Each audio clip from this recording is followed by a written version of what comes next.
So with Asians, sometimes it's seen as like, sometimes along with the model minority is this notion that Asians are naturally good at science and math, right?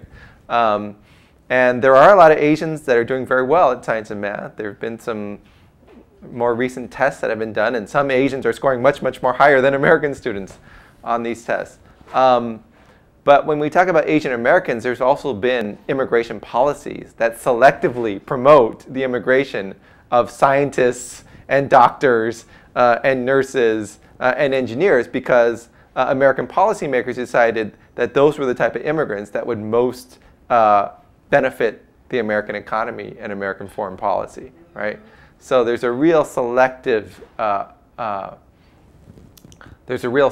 process that determines who's more likely to immigrate to this country. Now, obviously, if your parents are doctors or engineers or scientists, then you're more likely to pursue that path. The other side of it then is that Asian Americans are presumed to only be good in these fields. So there are a lot of children that are pushed, sometimes by their parents, but sometimes by their non-Asian teachers, right, into believing that they can only succeed in science or math or engineering or medicine. And that's really unfortunate because that's meant that there's been a lot of underrepresentation until very recently of Asians in the media, in the arts, in politics. All of that is changing now because now people are finding ways to organize to produce these types of changes and to make more independent decisions and to combat these stereotypes.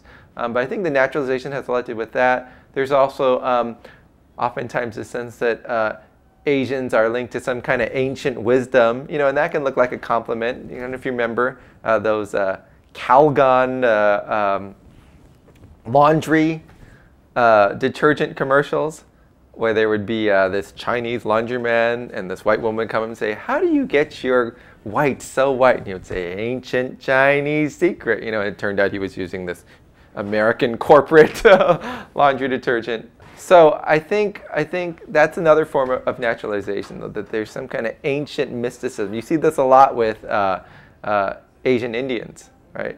This notion that South Asians and people, particularly people from India, represent some kind of ancient mysticism. With Chinese and East Asians, you get more of the Kung Fu. And again, some of these are great cultural traditions that the people who practice them should be very proud of, and the people who are the descendants of them should be very proud of. But the problem arises when you lump everybody into one stereotypical category that doesn't even represent the true understanding of that culture.